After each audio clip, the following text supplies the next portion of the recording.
প্রতিনিয়ত আমাদের শিশুরা মরে যাচ্ছে হামে। অথচ এই হাম এমন একটা রোগ, যে রোগটাকে আমরা একসময় নিয়ন্ত্রণে নিয়ে এসেছিলাম। এখন নিয়ন্ত্রণে থাকা সেই অসুখটা আবারও ফিরে আসছে এবং অনেক দ্রুত ছড়িয়ে আমাদের শিশুদেরকে হত্যা করছে। হাম কোনো অর্ডিনারি জ্বর নয়। এটা এতটাই সংক্রামক যে একজন শিশু থেকে গড়ে 18টা শিশুর শরীরে এই জীবাণু ছড়িয়ে যেতে পারে। বিশ্ব স্বাস্থ্য সংস্থার মতে এই রোগ ঠেকাতে হলে অন্তত 95% শিশুকে এই টিকা দিতে হবে। নিয়তির পরিহাস, শেখ হাসিনার রেজিম মাত্র 80% শিশুকে এই টিকা দিয়েছে। টিকার আওতার বাইরে রয়ে গেছে আরও 20% বাচ্চা, এবং এখান থেকেই শুরু অধঃপতনের। 2005 সাল, তখন বেগম খালেদা জিয়া পাওয়ারে। তখনও একবার দেশে হামের প্রাদুর্ভাব দেখা দিয়েছিল। প্রায় 15,000 শিশুকে শনাক্ত করা হয়েছিল যারা ছিল হামে আক্রান্ত। বেগম জিয়ার সরকার তখন বিন্দুমাত্র দেরি না করে তড়িৎ গতিতে ক্যাচ আপ কর্মসূচি গ্রহণ করেছিল। খুব অল্প সময়ের মধ্যেই তিনি 3,30,00,000 বাচ্চাকে হামের টিকার আওতায় নিয়ে এসেছিলেন। ফলে পরিস্থিতি পূর্ণ নিয়ন্ত্রণে চলে এসেছিল। আমাদের শিশুরা বেঁচে গিয়েছিল। আমাদের এখনকার সরকারও একইভাবে কাজ করছে।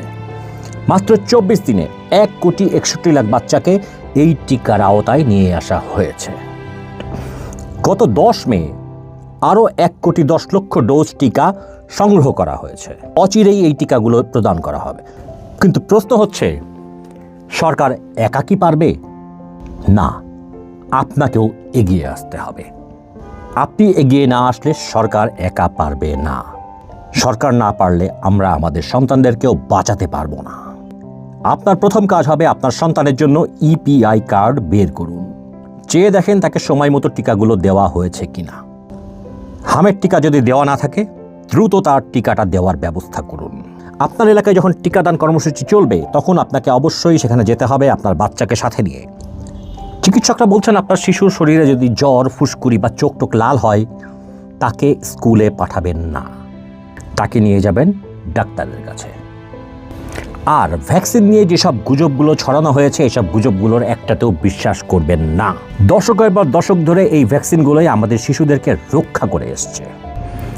শেখ হাসিনা সরকারের অবহেলা, দুর্নীতি এবং এর সাথে যোগ হওয়া ডক্টর ইউনূস সরকারের অদক্ষ স্বাস্থ্য ব্যবস্থাপনা আমাদের আজকে এই পর্যায়ে নিয়ে এসছে। আমাদের সরকার সাধ্যমতো চেষ্টা করছে এই সমস্যা থেকে যেন আমাদের শিশুরা রক্ষা পায়।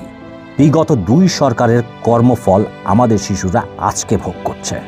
2005 সালে আমরা পেরেছি, বেগম জিয়া পেরেছিলেন, সফল হয়েছিলেন। এবারও আমরা পারব, কিন্তু সেটা তখনই সফল হবে যখন আপনি এগিয়ে আসবেন।